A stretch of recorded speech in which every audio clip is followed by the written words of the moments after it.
잔지바르의 서단은 한국어로 정발되지 않은 SF 소설이기에 영문판을 팝하고 번역하는 과정에서 오류가 발생했을 수 있습니다. 근데 50년 전 소설이 이제 와서 갑자기 정발될 가능성은 낮으니 그냥 그러려니 해도 별 문제는 없을 듯.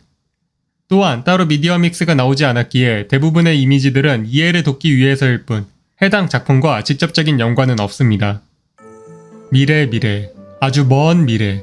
대략 2010년대 초반의 미국. 미국에는 제너럴 테크노틱스라 불리는 초거대 기업이 있었습니다.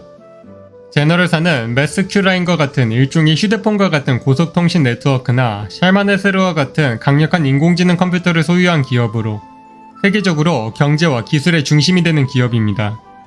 그리고 오늘의 주인공 노먼 하우스는 이곳의 임원입니다. 제너럴 테크노틱스는 정책상 아프리카계 흑인을 5% 내외로 채용하도록 되어 있었고 때문에 일종의 흑인 특례로 이곳에 입사한 셈이었죠. 제너럴 테크노틱스의 부사장은 처음에는 특례로 온 노먼을 그리 달갑지 않게 생각했지만 곧 노먼에게 재능이 있음을 알아채고 그를 옆에 두기 시작했습니다. 부사장의 말로는 그리 좋진 않았습니다. 부사장은 50세에 은퇴한 뒤 자신이 가진 회사의 주식을 모조리 팔아버렸고 제너럴 테크노틱스의 주가가 매달 오르는 모습을 지켜보다 자살했습니다. 노먼은 부사장이 자살한 이유가 자신 때문일 수 있다 의심했습니다. 부사장의 역할이 노먼에게 넘어가면서 주가가 오르기 시작했으니 이를 심리적으로 견디기 어려웠을지도 모르죠. 아무튼 그렇게 부사장이 된 노먼에게 엘리오 마스터즈라는 인물이 찾아왔습니다. 엘리오는 베니니아라는 가상의 아프리카 국가의 미국 대사입니다. 베니니아는 자국민조차 먹여 살리기 힘들 정도로 자원이 나지 않는 작고 별 쓸모가 없는 나라였기에 제너럴사에서 굳이 신경 쓸 가치가 없는 나라라고 생각했지만 중대서양 광산 프로젝트 MAMP와 엮이면서 베니니아의 가치가 변하기 시작했습니다. 현재로서는 프로젝트를 통해 캘 수 있는 중대서양의 자원들은 광물을 캐서 가져오는 비용과 광물의 가격이 거의 동일한 수준이었기에 아무리 팔아봐야 시간만 낭비인 상태입니다. 하지만 베니니아의 항구 도시 포트 메이에 관심을 돌린다면 상황이 달라집니다. 지금은 기껏해야 낚시꾼들이나 조금 이용하는 작은 항구이지만 이곳에 제대로 된 항구 도시를 세운다면 중대서양의 자원 채취에 큰 역할을 할 테니까요. 노먼은 자신의 룸메이트 도널드 호건과 이 이야기를 논의했습니다. 엘리오 마스터즈와 제너럴 테크노틱스 중 먼저 상대에게 접근을 걸어온 인물은 누구였을까요? 엘리오는 과거 IT 대사였지만 모종의 사건으로 베니니아로 옮겨졌습니다. 사람들은 이 강등에 어떤 스캔들이 배후에 있지 않을까 의심했지만 엘리오와 함께 일했던 사람들은 대부분 그의 성실성을 인정하고 있었기에 그가 베니니아로 옮겨진 것에는 이유가 있지 않을까 생각하고 있었습니다. 노먼은 엘리오를 개인적으로 찾아가 직접 그 속셈을 듣기로 했습니다. 엘리오는 현재 사회에 필요한 것에 대해 이야기했습니다.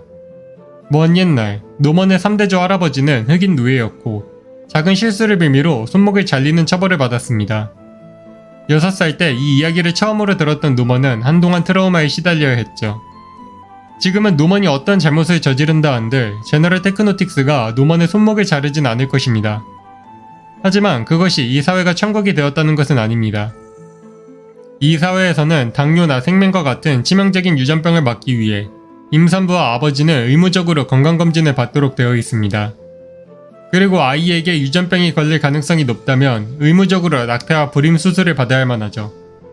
이는 건강한 다음 세대를 위한 합의이기에 이에 불응할 경우 이들은 감옥에 수감되고 혹시라도 기형아가 태어난다면 아기 역시 시설에 무기한 수용됩니다. 그리고 질병에 걸릴 가능성이 높은 유전자를 지닌 이들은 블리더라 불리며 경멸의 대상이 되었고 자연스레 번식시장에서 도태되어 갔습니다. 신의 딸이라 불리는 극단적 반기술 집단은 제너럴사의 과도한 기술 발전으로 인한 사회 문제를 경계했고 그들 중 하나가 회사의 슈퍼컴퓨터 샬마네스르를 파괴하려다 노먼의 기지로 저지당한 사건이 있었습니다. 노먼은 주직원의 팔에 액체 질소를 부었고 얼어붙은 팔은 주직원이 들고 있던 도끼의 무게에 그대로 박살나고 말았습니다. 인권보다 재산권이 우선시되는 시대이기에 마치 노먼의 조상의 팔을 자른 백인 주인처럼 노먼의 행동 역시 적절한 대처와 재치로 포장되어 사람들의 지지를 받았습니다. 제너럴사의 연간 수익은 베니니아의 총 국민소득의 50배에 달합니다. 다시 말해 이 시대에서는 하나의 기업이 아프리카의 작은 나라는 몇 개라도 마음대로 지배할 수 있다는 의미죠. 제너럴사는 포트 메이를 개발하기 위한 대출을 제공하고 20년에 걸쳐 베니니아를 아프리카에서 남아공 다음으로 발전된 나라로 만들 수 있습니다. 그리고 발전이 충분히 끝나고 나면 이 국가 전체가 제너럴사를 위한 나라가 되어 중대서양 광맥을 채굴해 제너럴사에 보내는 일을 하게 될 것입니다. 베니니아는 지금보다 훨씬 부유한 나라가 될 것이고 제너럴사는 인구수 90만 명의 흑인 노예를 합법적으로 손에 넣을 수 있습니다. 엘리우는 이것이 베니니아에게 더 나은 미래라 확신했고 제너럴사가 이 계획을 시도할 만큼의 야망이 있으며 샬마네세르를 통해 이 계획의 현실성을 충분히 검토할 수 있으리라 확신하고 있었습니다. 한편 도널드 호건은 야간에 도시에서 택시를 타던 중 예상치 못한 사고에 휘말렸습니다. 도널드가 탄 차는 돈이 많아 보이는 백인을 태운 뒤 마취시켜 뒷골목에서 강도질하는 개조된 가짜 택시였습니다.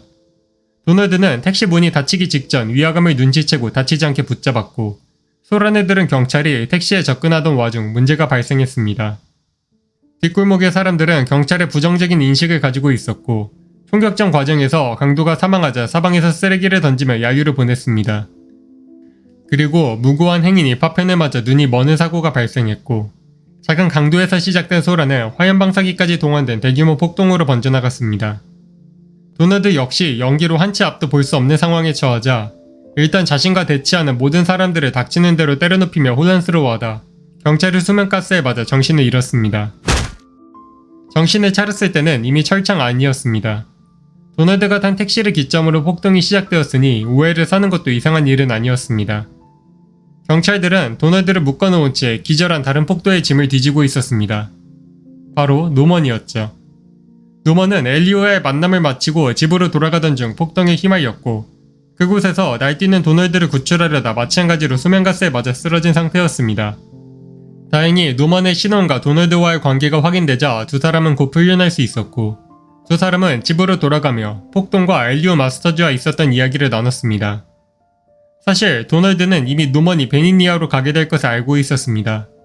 도널드는 그저 백수 룸메이트인 것처럼 보였지만 실은 정부에서 보낸 비밀 요원이었고 지난 10년간 비밀스럽게 제너럴사의 부사장인 노먼을 감시하고 있었습니다. 꽤나 중요한 임무였기에 들키기만 해도 군법회의에 보내질 만한 사안이었지만 오늘의 폭동에서 도움을 받은 도널드는 노먼에게 진실을 고백했습니다. 두 사람은 지친 하루를 보냈으니 이렇게 훈훈하게 이야기가 끝나면 참 좋았겠지만 바로 다음날 노먼이 출근한 틈에 코트를 입은 남자 셋이 이들의 집을 찾아왔습니다. 도널드는 주위에 도청장치가 숨겨져 있어 정부가 자신들의 대화를 엿들었고 때문에 자신을 체포하기 위해 온 것이 아닌가 두려워했지만 데들란티 소령이 도널드를 찾은 것은 전혀 다른 이유였습니다. 물론 도청장치도 있긴 했지만요. 소령은 도널드에게 임무를 제시했습니다. 도널드는 야타캉이라는 가상의 동남아 국가로 향해야 합니다. 도널드는 고작 10년 전에 야타캉어를 조금 배운 게 전부라며 우려했지만 지금은 먼 미래인 2010년이고 미국은 인간이 임무를 수행하도록 만들 수 있는 힘이 있었습니다. 도널드는 유전학 프로그램에 관한 질문을 하는 야타캉의 유일한 외국인 기자로 위장해 조가종과 접선하는 역할을 맡았습니다. 조가종은 야타캉의 자유당 지도자로 정부에 4번 투옥되고 실패한 혁명을 주도한 혐의로 도피한 상태입니다. 야타캉은 유전자 연구와 같은 첨단 과학기술의 선두에 있지만 다른 한편으로는 고작 15살 아이도 수상한 사람이 보이면 칼질부터 할 정도로 정치-사회적 갈등이 극에 달해 있는 국가입니다. 도널드는 야타캉에 침입하기 위해 에티피케이션을 받게 되었습니다. 에티피케이션이란 미국 특수부대를 위한 일종의 특수 세뇌훈련으로 도널드는 야타캉에서 임무를 수행하고 사람을 죽이기 위해 에티피케이션을 받게 되었습니다. 여담이지만 이 소설은 1968년에 쓰였고 6년 뒤인 1974년에 실제로 미국이 MK 울트라라는 세뇌 프로젝트를 시도한 사실이 폭로됩니다. 홀리 몰리.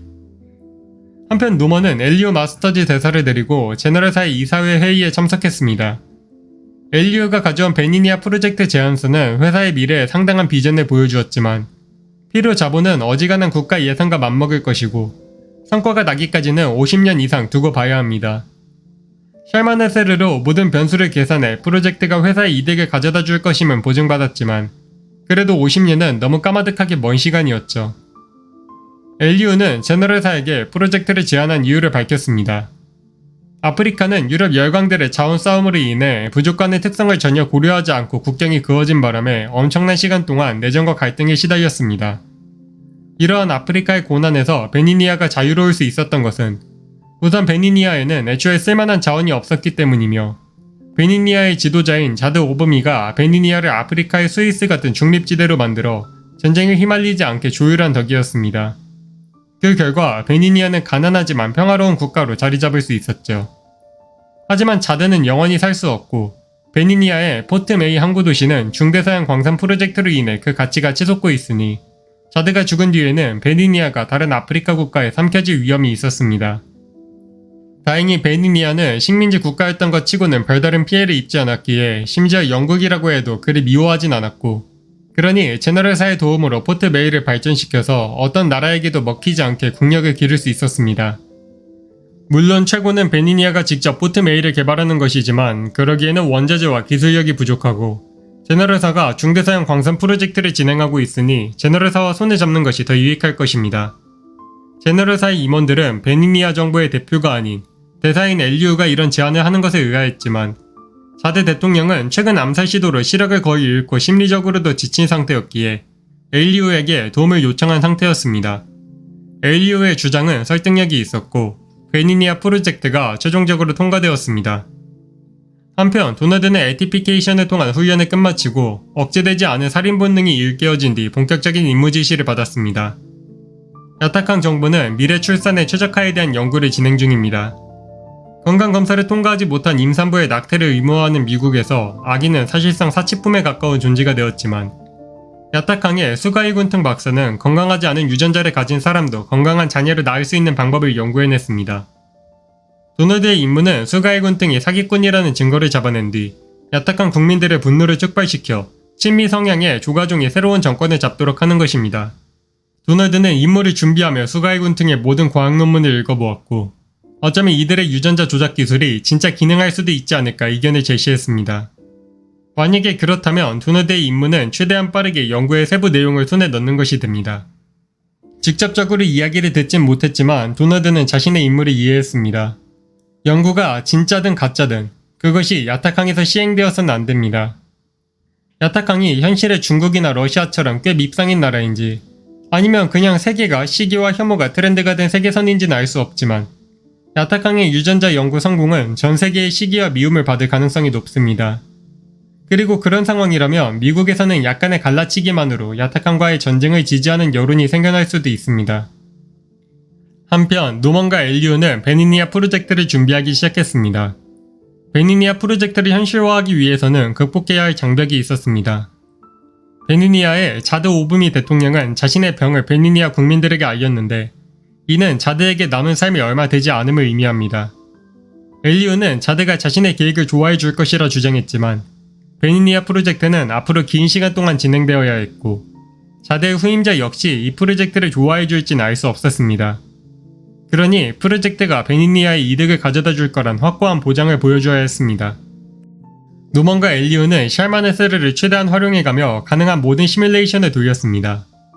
프로젝트를 조사할수록 노먼은 베니니아에 대해 알게 되었고 그만큼 베니니아에 호기심을 더 품었습니다. 가령 베니니아는 어떻게 이렇게 될 수 있었을까요? 아프리카에 스위스와 같은 강력한 중립국을 만드는 것은 정말로 어려운 일이었습니다. 스위스는 2차 세계대전의 나치조차도 침략을 망설일 정도의 지리적 위치를 가지고 있었고 성실한 국민성으로 부족한 자원을 대체할 제조업을 이뤄냈습니다. 하지만 베니니아는 아프리카에서도 뒤처진 편이 후진국으로 경제적으로는 외국의 원조 없이는 생존이 불가능할 정도로 산업화 자체가 이루어지지 않았죠. 베니니아는 역사가 없는 나라가 행복하다는 듯 고고학적인 유물조차 거의 존재하지 않았습니다. 베니니아가 역사에 처음 기록된 시기는 아프리카의 노예무역의 전성기 때나였습니다. 베니니아는 전통적으로 마술사 부족이라는 미신이 있었고 미신을 믿는 뱃사람들이 베니니아를 공격하는 것을 꺼렸기에 유럽의 식민지 착취가 시작되기 전까지 노예 신세를 면할 수 있었고 스페인이 한때 포트메이를 점령했다가 영국인들에게 쫓겨난 정도가 전부였습니다. 영국은 짧은 시간 동안 베니니아를 점령했다가 해방하며 영국과 미국에서 교육을 받았던 자드 오브미가 베니니아의 대통령이 되었습니다. 자드 대통령은 20세기 후반에 있었던 아프리카의 부족 갈등이나 내전으로부터 자유로웠고 베니니아의 외국인들도 별다른 배척 없이 평화롭게 살아갔습니다. 하지만 베니니아 바로 바깥에서는 소말리아나 가나, 나이지리아 같은 국가가 치열한 내전을 벌이고 있고 베니니아 역시 그 폭풍에서 완전히 자유롭지는 못한 듯 자드 대통령이 암살당할 뻔한 사건까지 있었습니다.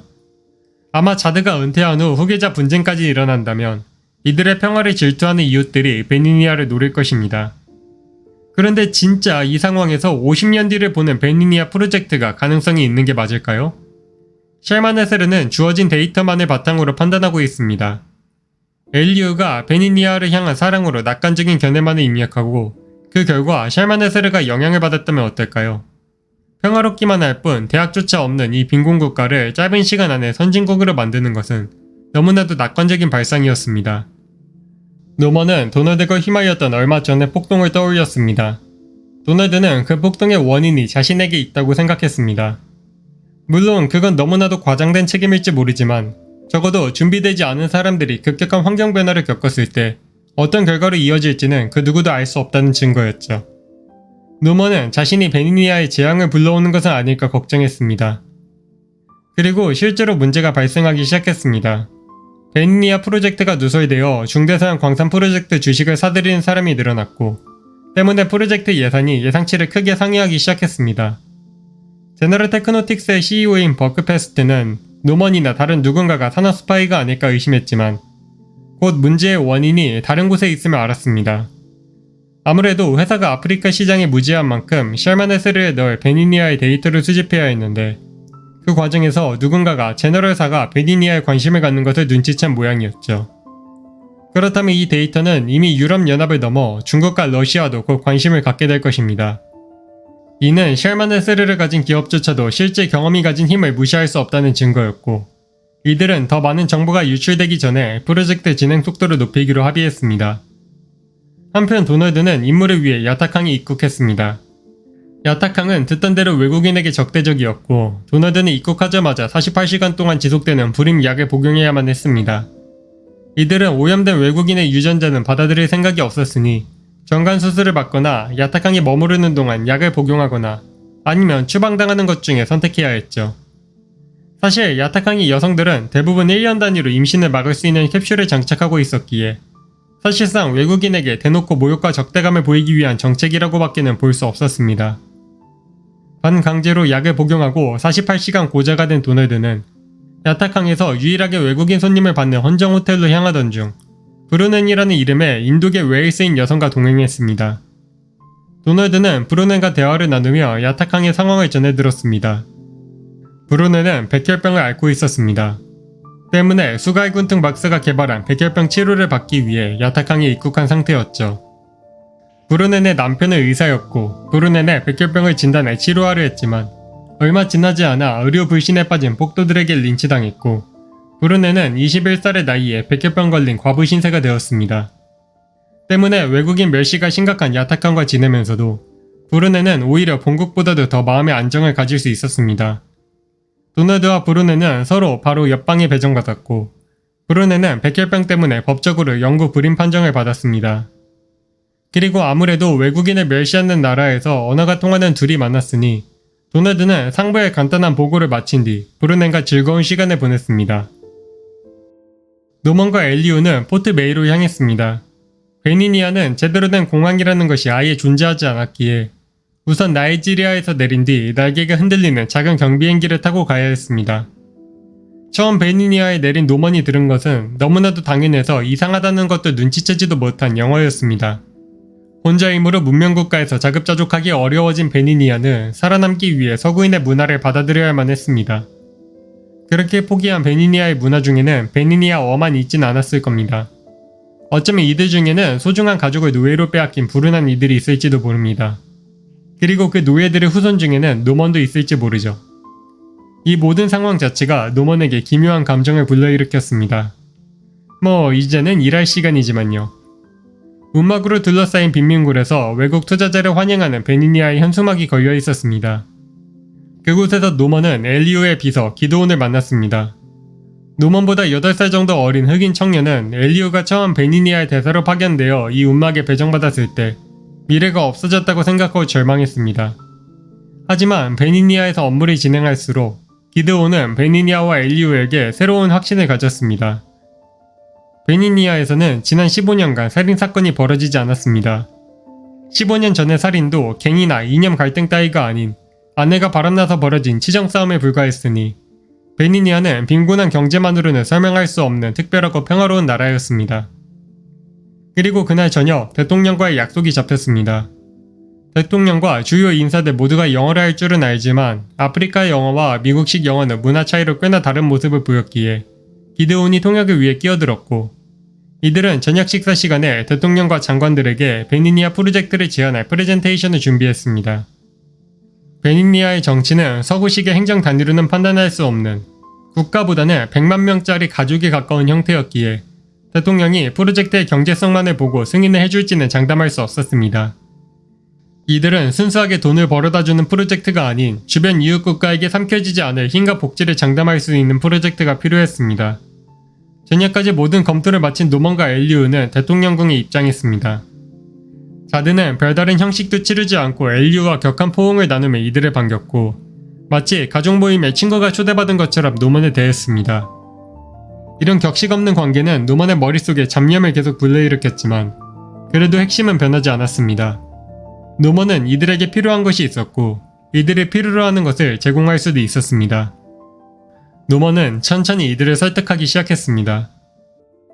한편 브루넨과 데이트를 마친 도널드는 본격적인 야탁항에서의 업무를 시작했습니다.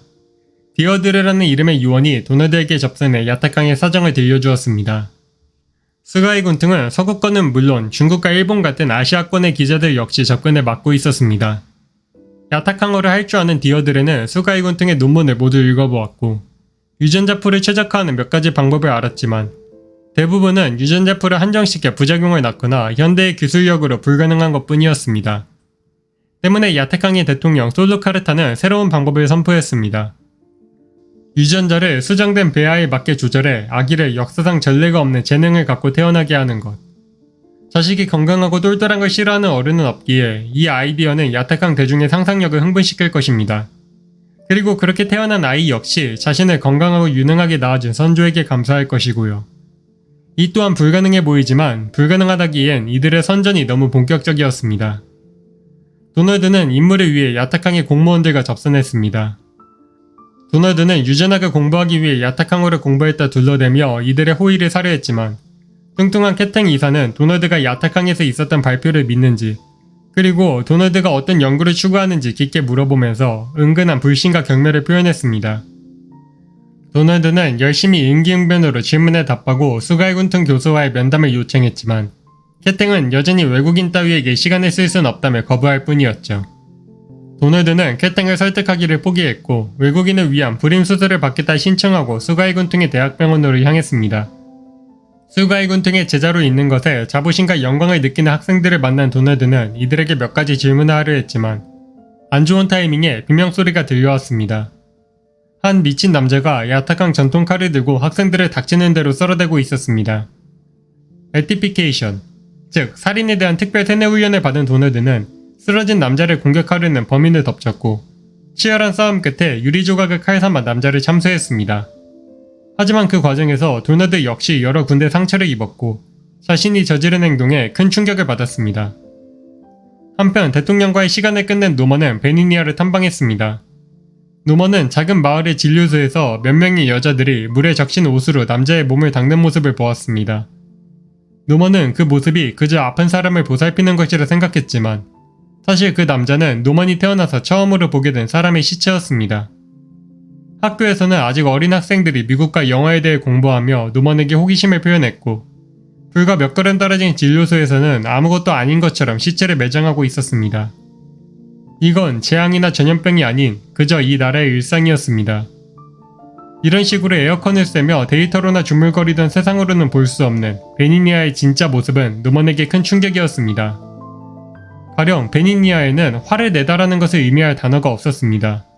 비슷하게 의역하면 채권자라는 용어를 화낸다와 같은 뜻으로 쓰는데 마치 빌려준 것을 갚으라고 독촉하듯 상대의 사과를 요구하는 상태를 화가 났다고 정의하기 때문이죠. 마찬가지의 이유로 이들의 분노는 누군가를 증오하고 파괴하기 위한 것이 아닌 어디까지나 일시적으로 빼앗긴 자신의 권리를 되찾기 위한 잠깐의 요구 정도에 불과했습니다. 그렇게 이런 빈곤함 속에서도 서로를 향한 분노나 증오는 거의 존재하지 않았죠. 노먼은 셜마네스르가 계산한 출력물을 자드 대통령에게 보여주었습니다. 앞으로 수년간 베니니아가 신식민주의에 항복했다는 프레임을 받고 중국이나 이집트의 개입과 견제를 받을 수는 있지만 프로젝트를 중단시킬 정도의 규모가 발생하진 않을 겁니다.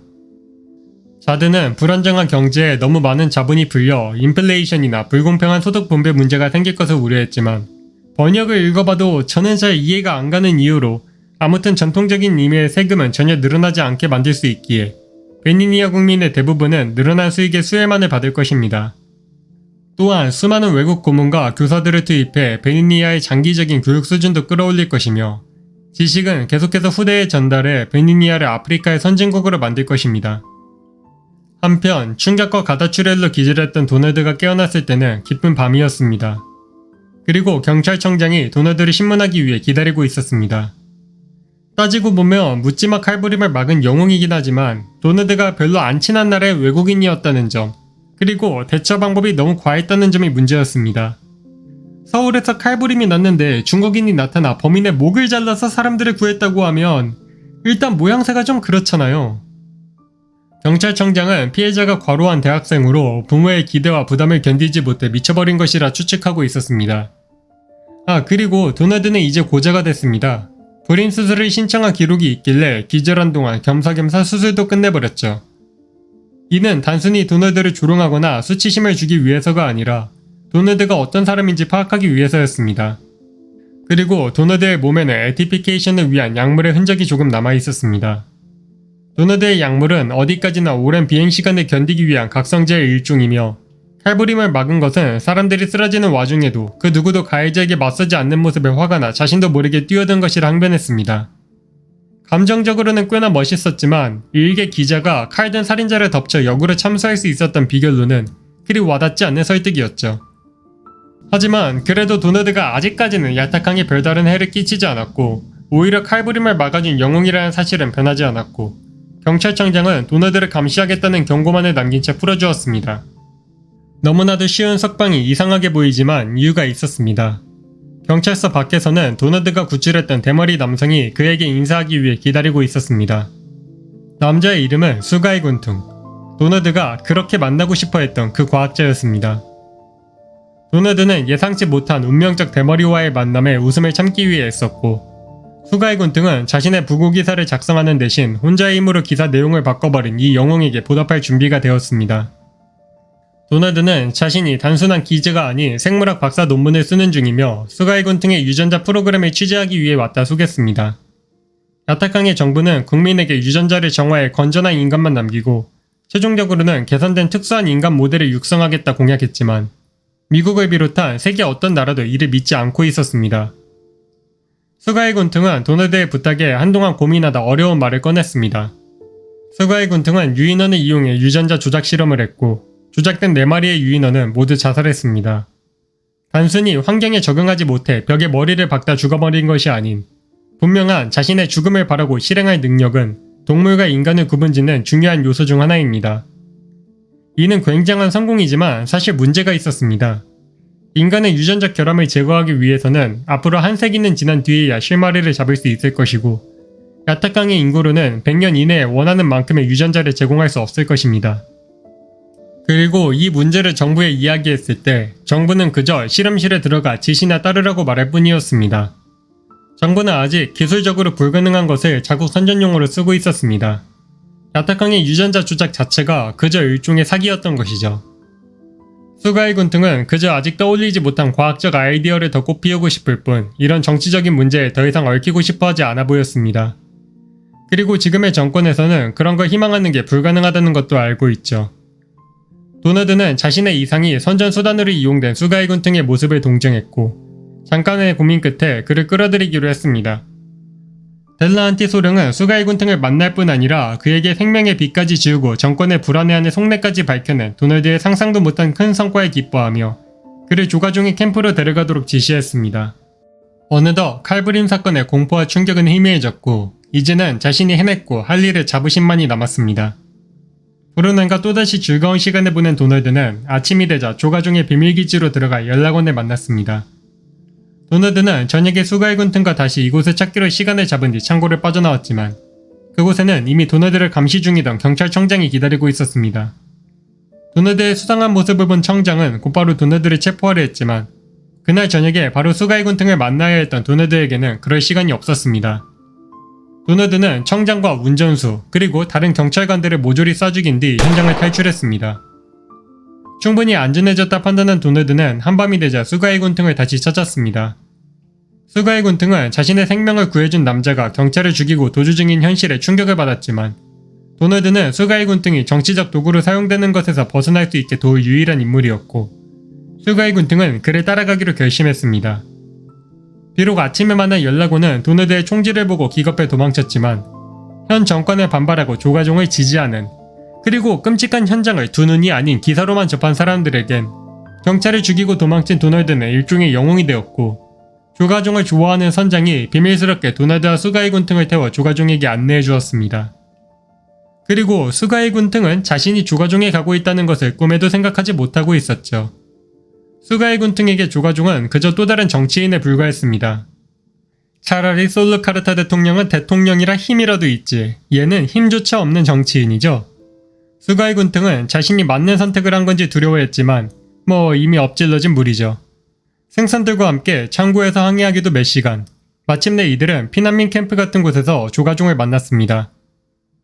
수가이 군통이 바로 열병에 걸려 며칠간 고생하게 되었고 열악한 환경에서 뜯어먹을 건 뱀밖에 없었지만 숨어 지내야 하는 조가종과 그 집단에게는 선택지가 별로 없었습니다. 하지만 그렇게 만난 조가종은 도너드가 기대한 인물과는 거리가 멀었습니다. 조가종은 정권을 바꾸기 위해 내전을 유도했고 그로 인해 죽게 된 무고한 시민들은 그저 대의를 위해 죽었을 뿐이라며 당연하게 여겼습니다. 자유로운 조국을 위해 자신의 목숨을 던질 수 있는 사람은 숭고해 보일지 모르지만 자유로운 조국을 위해 무고한 생명을 얼마든지 죽일 수 있는 사람은 어떻게 대해야 할지 도너드는 알 수 없었습니다. 조가종과 도너드는 싸우기 직전까지 언성을 높였다가 역시나 야타캉을 위해 언쟁을 멈췄습니다. 한편 제너럴사와 베니니아 프로젝트에는 크나큰 변수가 발생했습니다. CEO인 버크페스트가 뇌출혈로 쓰러졌고 오늘을 넘기지 못할 것이라는 판정을 받았습니다. 노먼은 예상치 못한 사태에 프로젝트를 늦춰야 하나 고민했지만 제너럴사의 비서 프로스퍼 랭키는 반대로 프로젝트의 속도를 가속해야 한다 주장했습니다. CEO의 갑작스러운 죽음에 모든 자회사에서 패닉셀이 일어나며 주가가 심각하게 떨어지고 있었습니다. 떨어지는 주가를 붙잡기 위해서는 베니니아 프로젝트와 같이 회사의 가치를 보여줄 반전이 필요했습니다.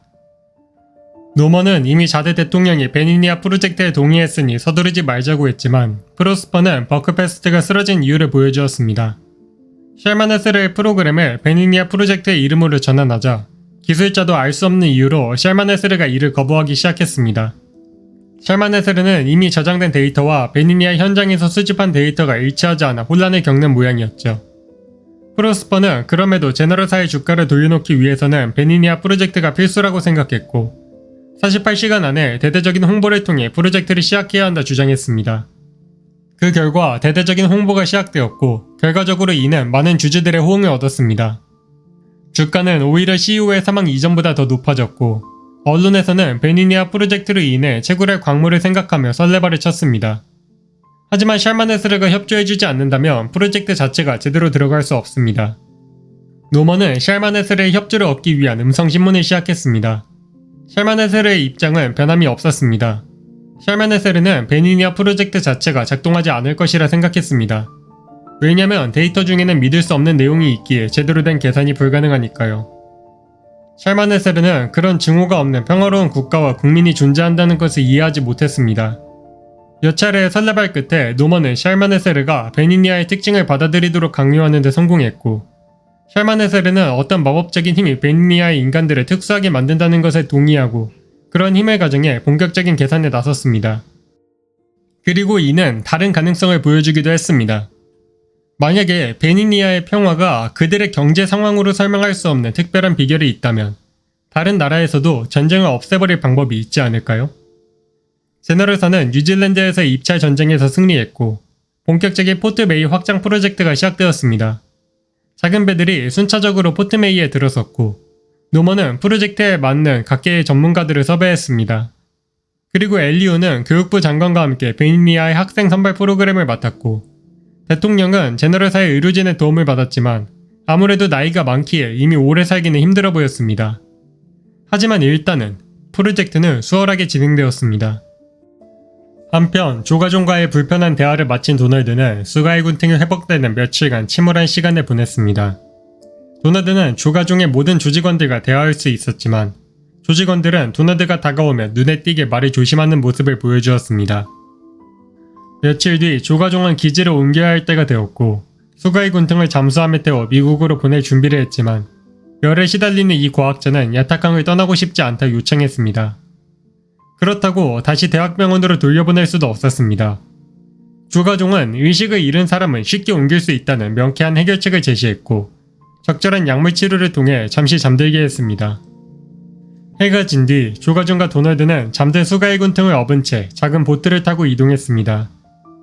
21세기 최첨단의 시기에 과학적으로 선진국이라 할 수 있는 야타강에서 노저는 보트를 타고 숨어다니는 모습은 꽤나 기묘했습니다. 그리고 문제가 발생했습니다. 기절한 채 잠수함에 들어가려던 수가의 군탱이 갑자기 깨어나 버렸습니다. 도널드는 수가의 군탱을 진정시키려 했지만 수가의 군탱은 자신이 미국으로 납치당하는 것이라 판단했고 미국에 가더라도 정부에 협력하지 않겠다 발버둥쳤습니다. 당황한 도널드는 아니 네가 정부 때문에 사람들이 속고 있다고 해서 도왔는데 이게 무슨 소리냐 하고 따졌지만 수가의 군탱은 충격적인 반박을 내뱉었습니다. 유전자 편집 기술이 거짓말이라고 했던 것은 정치 싸움에서 벗어나기 위해 거짓말을 했을 뿐 사실 수가의 군탱은 이미 해당 기술을 구현할 능력이 있었습니다. 도널드는 수가의 군탱이 열병 때문에 헛소리를 한다 생각했지만 수가의 군탱은 나도 도널드도 이해하기 어려운 이론을 줄줄 읊으며 정신을 혼미하게 했고 도널드가 방심한 사이에 칼을 집어 자신의 동맥을 그어버렸습니다. 수가의 군탱은 자신이 민족을 배신한 것에 속죄하며 조상에게 떠나겠다는 말을 남긴 채 왕연한 도널드 앞에서 숨이 끊어졌습니다. 그리고 몇 달이 흘렀습니다. 노먼은 베니니아 프로젝트에 정신없이 바빴습니다. 샬마네세르가 베니니아 프로젝트의 핵심을 맡고 있었지만 그럼에도 인간의 중요성을 간과할 수 없었고 노먼이 샬마네세르에게 부족한 인간을 담당했습니다. 베니니아는 이제 백인 인구의 비율이 늘었고 아프리카 바깥 수십 개 국가에서 자원봉사자로 변한 제너럴 테크노틱스의 직원들이 파견되었습니다. 그러던 중 노먼에게 예상치 못한 편지가 날아왔습니다. 룸메이트인 도널드가 베니니아 프로젝트를 보러 오고 싶다는 내용이었죠. 노먼은 바쁜 와중에도 가끔씩 도널드를 생각하며 무슨 일이 일어났나 궁금해하곤 했습니다. 미국과 야타강 사이에 잠깐 외교적 단절이 있다가 해결됐다는 기사가 떴었지만 이렇게 찾아오는 것은 완전히 예상 밖의 일이었죠. 노먼은 도널드의 의사라는 올드엠에게 도널드의 근황을 전해들었습니다. 도널드는 야타강에서의 사건으로 상당한 시간 동안 정신 이상에 시달렸고 현재도 그 후유증으로 고통받고 있었습니다. 에티피케이션을 통한 세뇌 훈련으로 여러 사람을 죽였으니 맨정신으로 보낼 방도가 없었죠. 노먼은 도널드가 비밀 유언에서 방출되는 것이라면 그냥 자신이 고용할 테니 여기로 보내라 선언하고 간만에 뉴스를 켜 야타강의 상황을 확인했습니다. 수가의 군탱의 유전 최적화 프로젝트가 가짜라고 알려지면서 야타강은 반란이 일어나고 있었습니다. 조가종이 군대를 이끌어 정부에 맞섰고 중국은 이게 미국의 선동이라고 주장하며 무기를 수송하는 등 본격적인 내전으로 나라가 혼란스러워지고 있었죠. 노먼은 지난 반년간 야타강에서 벌어진 사건들을 읽었고 얼마 지나지 않아 도널드가 베니니아에 도착했습니다. 회색 머리칼이 듬성듬성 자란 도널드는 그동안 많은 일을 겪은 듯 페인 같은 꼴로 노먼을 맞이했습니다. 그리고 그 뒤에는 누가 봐도 수상한 근육질 군인이 동행하고 있었죠. 노먼은 도널드에게 베니니아 프로젝트를 안내한 뒤 사회학자인 체드 멀리건에게 보고를 받았습니다. 체드의 임무는 샬마네세르조차 파악하지 못한 베니니아 국민의 특이점을 파악하는 것이었습니다. 체드는 이들의 식습관이나 외부 환경 등 이들이 다른 나라와 차이를 갖는 모든 것들을 연구했고 그 해답을 찾아냈습니다. 베니니아인들은 어떤 상황에서도 사람이 사람을 죽이는 것은 좋은 생각이 아니라고 생각합니다. 이는 베니니아인들 사이에 특수한 유전자 때문이었습니다. 마치 향수가 체험이나 마음에 안정을 주는 효과를 가져다 주듯 베니니아인의 채취는 그 자체로 공격성을 억제하는 효과가 있습니다. 거기에 빈곤한 국가 특성상 다수가 비위생적인 집에서 땀을 흘려가며 살수록 이들은 행복하고 게으르고 무해한 사람이 되는 것이죠. 이것이 노예 상인들조차 베니니아를 피해간 이유였습니다. 이들을 농업 노예로 삼으려던 시도는 있었지만 베니니아인 노예를 넣으면 오히려 다른 노예들도 생산성이 마법처럼 줄어버렸으니까요. 체드는 이것이 엄청난 혁신이 될 것이라 확신했습니다. 그러고 보니 베니니아 프로젝트가 시작되기 전에 수가이 군퉁이라는 과학자가 유전자 최적화 프로그램을 연구한다고 했는데 그 사람의 프로젝트에 베니니아인의 유전자를 이용하면 전 세계의 전쟁을 완전히 없앨 수 있겠어. 그 양반은 6개월 전에 죽었는데 말이죠. 수가이 군퉁은 공식적으로는 사기를 치고 도망치려다 궁지에 몰려 자살한 것으로 되어 있었지만 이곳에는 수가이 군퉁의 죽음을 눈앞에서 목격한 유일한 인물이 있었습니다. 도널드는 예상치 못한 박사의 이름이 나오자 또다시 발작을 일으키며 정부의 에티피케이션을 고발하려 들었고 뒤에 있던 군인이 곧바로 도널드의 목에 진정제를 꽂고 구급차에 태워보냈습니다. 잠깐의 소란이 가시고 체드와 엘리우 그리고 노먼은 베니니아표 향수에 대해 생각했습니다. 수가이 군퉁의 유전자 최적화 프로그램이 가능하다면 샬마네스르로 이를 지어내 공격성이 없는 인간을 만들 수 있을지도 모릅니다. 하지만 평화를 위해 인간들의 공격성을 지워버리는 것은 에티피케이션보다 특별히 더 도덕적이라고 할 수 있을까요? 에티피케이션 역시 수단이 폭력일 뿐 목적은 다 나라를 위해서 하는 일인데 말이죠. 인간의 전쟁을 막을 수 있다는 희망은 또 다른 절망을 안겨주었습니다.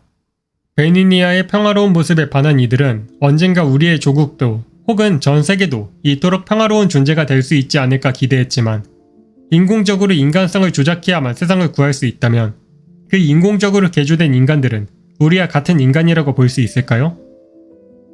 제 채널은 영상을 끝까지 시청해주시는 여러분들과 저를 위해 후원해주시는 이분들의 힘으로 운영되고 있습니다. 휴고상을 받고 한국에 정발이 안 된 고전 명작 시리즈 첫 번째는 존 브루너의 잔지바르의 서다입니다. 분량이 워낙 많고 어려운 용어가 많아서 놓친 내용이 꽤 있지 않을까 싶은데 아시죠? 그러면 사서 보시든가? 농담이고 뭔가 결말이 조금 더 있어야 할 것 같아서 마지막 부분을 몇 번 읽고 다시 번역했는데 놓친 부분이 중간에 있는지 이런 엔딩이 맞는 듯 하네요. 다음 소설은 SF를 안 읽어봤어도 한 번쯤 들어봤을 거장 아이작 아시모프의 소설입니다. 한국에서는 파운데이션이나 아이로브 시리즈가 가장 유명하지만 한국에 정발된 소설은 다루지 않겠다 했으니 1973년에 휴고상을 받은 The Gods Themselves를 가져오겠습니다. 일단 분량이 짧으니 읽기는 더 편할 듯. 영상이 마음에 들었다면 구독과 좋아요로 응원해주시고 오늘은 영상에서는 편집됐지만 개인적으로 마음에 들었던 베니니아 격언으로 마무리하겠습니다. 당신은 앞으로 오랫동안 살 것입니다. 나이 들었을 때 자랑스럽게 기억할 수 있는 일을 하세요. 그럼 안녕?